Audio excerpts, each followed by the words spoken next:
ഇത് ഞങ്ങളുടെ രാജ്യമാണ്.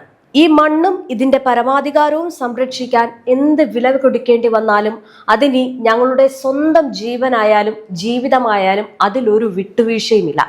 ഇറാൻ എന്ന രാജ്യം അതിന്റെ ചരിത്രത്തിലെ ഏറ്റവും വലിയ വൈകാരിക പ്രതിസന്ധിയിലൂടെ കടന്നു പോകുമ്പോഴും ലോകത്തിന് അവർ നൽകുന്ന ശക്തമായിട്ടുള്ള സന്ദേശമാണിത്. പരമോന്നത നേതാവ് അയത്തുള്ള അലി ഖാംനിയുടെ വിയോഗത്തിൽ രാജ്യം ഒന്നടങ്കം കണ്ണീരിൽ മുങ്ങി നിൽക്കുകയാണ്.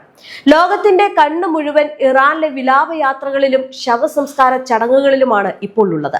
ഈ ഒരു സങ്കടഘട്ടത്തിൽ ഇറാന്റെ ആഭ്യന്തര സുരക്ഷ പൂർണ്ണമായിട്ടും തകിടം മറിഞ്ഞിട്ടുണ്ടാകുമെന്നും തങ്ങൾക്ക് എളുപ്പത്തിൽ കടന്നു കയറാമെന്നുമായിരുന്നു ശത്രുക്കളുടെ കണക്കുകൂട്ടൽ. എന്നാൽ ശത്രുക്കളുടെ ആ മോഹങ്ങളെ മുഴുവൻ തവിടുപൊടിയാക്കിക്കൊണ്ട് തങ്ങളുടെ സുരക്ഷാ വലയത്തിൽ ഒരു നൂൽ തുമ്പ് പോലും അയവ് വരുത്തിയിട്ടില്ല എന്ന് പ്രഖ്യാപിച്ചുകൊണ്ട് മുക്കിനും മൂലയ്ക്കും ഇറാന്റെ രഹസ്യ കണ്ണുകൾ അതീവ ജാഗ്രതയിലാണ്. രാജ്യത്തിന്റെ ഏറ്റവും തന്ത്രപ്രധാനവും അശാന്തവുമായിട്ടുള്ള തെക്ക് കിഴക്കൻ അതിർത്തി മേഖലയായിട്ടുള്ള ഈ ബലൂചിസ്ഥാൻ ഇനി ആ ഒരു മേഖലകളിൽ വൻതോതിലുള്ള ഭീകരവിരുദ്ധ ഓപ്പറേഷൻ വിജയകരമായിട്ട് പൂർത്തിയാക്കിയതായിട്ട് ഇറാനിയൻ സുരക്ഷാ ഏജൻസികൾ ഔദ്യോഗികമായിട്ട് അവകാശപ്പെടുകയാണ്.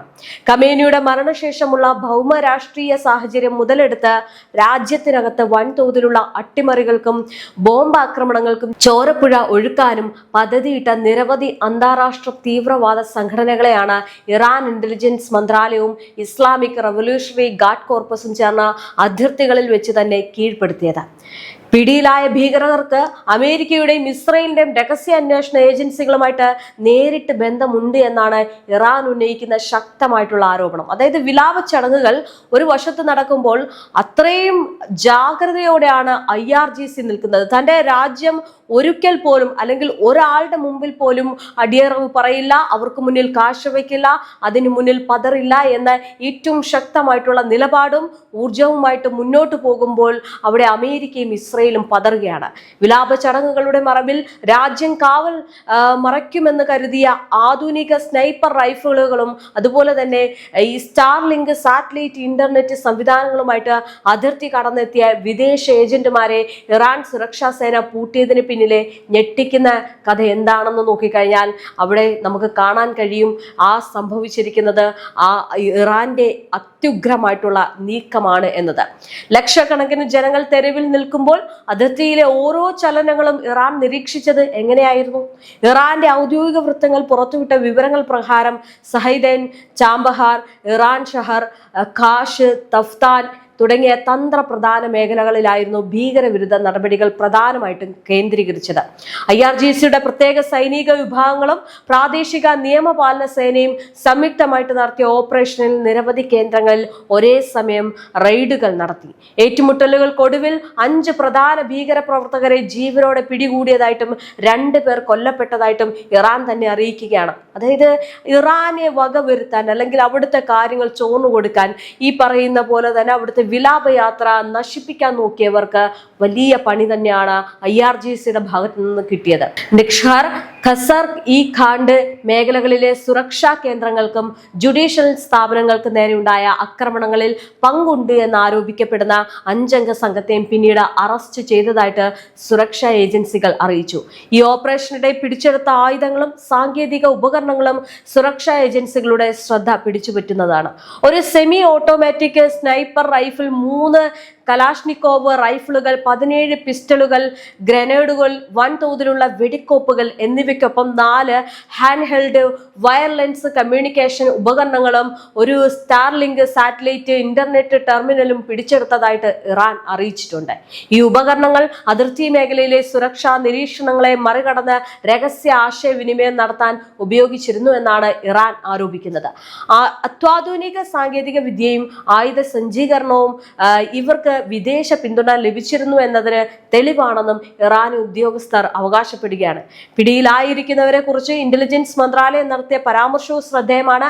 വിദേശ രാജ്യങ്ങളിൽ പ്രത്യേക പരിശീലനം നേടിയ ഈ ഒരു സംഘാംഗങ്ങൾ ബോംബാക്രമണങ്ങൾ ലക്ഷ്യമിട്ട കൊലപാതകങ്ങൾ, പൊതുജനങ്ങൾക്കിടയിൽ ഭീതി സൃഷ്ടിക്കുന്ന അട്ടിമറി പ്രവർത്തനങ്ങൾ എന്നിവയ്ക്കായാണ് ഇറാനിലേക്ക് നുഴഞ്ഞു കയറിയത് എന്നാണ് മന്ത്രാലയത്തിന്റെ വിശദീകരണം. രാജ്യത്തിനകത്ത് വ്യാപകമായിട്ടുള്ള അക്രമവും അതുപോലെ തന്നെ അരാജകത്വവും അനിശ്ചിതത്വവും സൃഷ്ടിച്ച ഒരു സുരക്ഷാ സംവിധാനത്തെ അസ്ഥിരപ്പെടുത്തുകയായിരുന്നു ഇവരുടെ ലക്ഷ്യമെന്നും അധികൃതർ പറയുന്നു. എന്നാൽ അവരുടെ പദ്ധതികൾ നടപ്പിലാക്കുന്നതിന് മുമ്പ് തന്നെ രഹസ്യാന്വേഷണ ഏജൻസികൾ അവരെ തിരിച്ചറിഞ്ഞ് പിടികൂടിയെന്നാണ് ഇറാന്റെ അവകാശവാദം.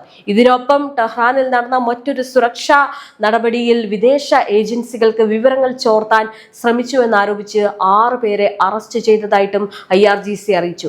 സാമൂഹിക മാധ്യമങ്ങളും ഡിജിറ്റൽ ആശയവിനിമയ സംവിധാനങ്ങളും ഉപയോഗിച്ച് രാജ്യത്തിനകത്തെ വിവരങ്ങൾ വിദേശ സംഘടനകളിലേക്ക് കൈമാറാൻ ശ്രമിച്ചു എന്നാണ് ആരോപണം. ഇതിന് പിന്നാലെ വിദേശ പിന്തുണയോടെ നടന്നതായിട്ട് ഇറാൻ വിശേഷിപ്പിക്കുന്ന ആഭ്യന്തര അക്രമ സംഭവങ്ങളിൽ പങ്കെടുത്ത 17 പേരെയും സുരക്ഷാ സേന കസ്റ്റഡിയിലെടുത്തതായിട്ട് അധികൃതർ അറിയിച്ചു. ഈ വിലാപയാത്രകൾ നടക്കുന്നുണ്ടെങ്കിലും അത്രയും ജാഗ്രതയോടെയാണ് ഇറാൻ അല്ലെങ്കിൽ IRGC ആ ഒരു രാജ്യത്തെ കൊണ്ടുപോകുന്നത്. ഈ പറയുന്നത് പോലെ തന്നെ ഏതൊരു തരത്തിലുള്ള അനക്കങ്ങളും നീക്കങ്ങളും എല്ലാം നിരീക്ഷിച്ച് ശത്രുവിന് 1 ഇഞ്ച് പോലും കൊടുക്കാതെ വളരെ കൃത്യമായിട്ടുള്ള നീക്കത്തിലൂടെയാണ് ഇറാൻ ഈ ഒരു വിലാപയാത്ര നടത്തുന്നത്. എന്തായാലും ഇൻസ്റ്റഗ്രാം, ടെലഗ്രാം തുടങ്ങിയ ഡിജിറ്റൽ പ്ലാറ്റ്ഫോമുകളിലൂടെ ദീർഘകാല നിരീക്ഷണം നടത്തിയ ശേഷമാണ് ഇവരെ തിരിച്ചറിഞ്ഞത് എന്നും ഇറാൻ വ്യക്തമാക്കുന്നു. ഈ സുരക്ഷാ നടപടികൾ പ്രഖ്യാപിച്ച സാഹചര്യത്തിലാണ് IRGC നാവികസേനാ മേധാവി റിയർ അഡ്മിറൽ അലി ഒസ്മായുടെ പ്രസ്താവന അന്താരാഷ്ട്ര ശ്രദ്ധ നേടിയത്.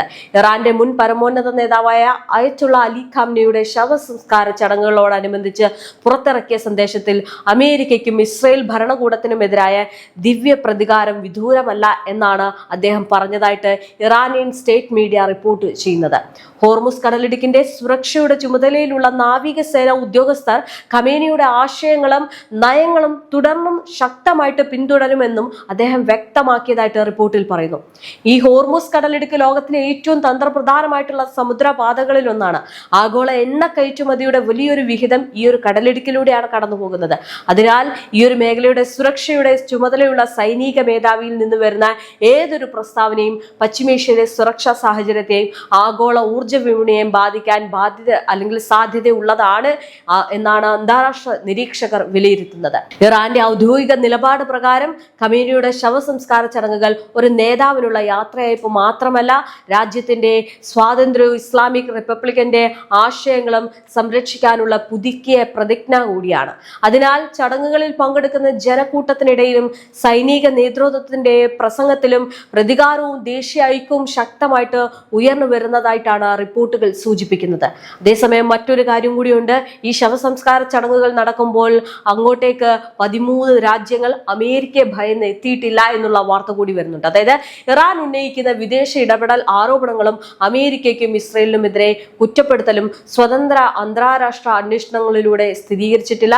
എന്നിരുന്നാലും പശ്ചിമേഷ്യയിൽ തുടരുന്ന സംഘർഷ അവസ്ഥ, അതിർത്തി സുരക്ഷ, ഭീകരവിരുദ്ധ നടപടികൾ, ഹോർമുസ് കടലിടുക്കിന്റെ തന്ത്ര പ്രാധാന്യം എന്നിവ കണക്കിലെടുക്കുമ്പോൾ ഇറാനിലെ പുതിയ സംഭവ വികാസങ്ങൾ മേഖലയുടെ ഭാവി സുരക്ഷാ രാഷ്ട്രീയ സാഹചര്യത്തിൽ നിർണായക സ്വാധീനം ചെലുത്താൻ സാധ്യതയുണ്ട് എന്നാണ് നിരീക്ഷകർ വിലയിരുത്തുന്നത്. അതുകൊണ്ട് തന്നെ വരും ദിവസങ്ങളിൽ ഈ മേഖലയിൽ ഉണ്ടാകാൻ പോകുന്ന പുതിയ സംഭവ വികാസങ്ങൾ പശ്ചിമേഷ്യയുടെ സുരക്ഷാ രാഷ്ട്രീയ സാഹചര്യങ്ങളെ എങ്ങനെ മാറ്റിമറിക്കുമെന്നാണ് ആഗോള നിരീക്ഷകർ ഉറ്റുനോക്കുന്നത്. എന്തായാലും ഞാൻ നേരത്തെ പറഞ്ഞതുപോലെ തന്നെ ഈ അയത്തുള്ള അലി ഖമേനിയുടെ ശവസംസ്കാര ചടങ്ങിൽ ഈ ഭയത്തെ തുടർന്ന് 13 രാജ്യങ്ങൾ വിട്ടുനിന്നത് വലിയ വാർത്തയാകുന്നുണ്ട്. എന്തായാലും ജൂലൈയിൽ ടെഹ്റാനിൽ നടന്ന ചടങ്ങുകളിൽ നിന്ന് കിഴക്കൻ യൂറോപ്പിലെ 3 രാജ്യങ്ങളും 5 ആഫ്രിക്കൻ രാജ്യങ്ങൾ, 2 പേർഷ്യൻ ഗൾഫ് അറബ് രാജ്യങ്ങൾ, കിഴക്കൻ ഏഷ്യയിലെ 2 പ്രമുഖ രാജ്യങ്ങൾ എന്നിവയാണ് പിന്മാറിയത്.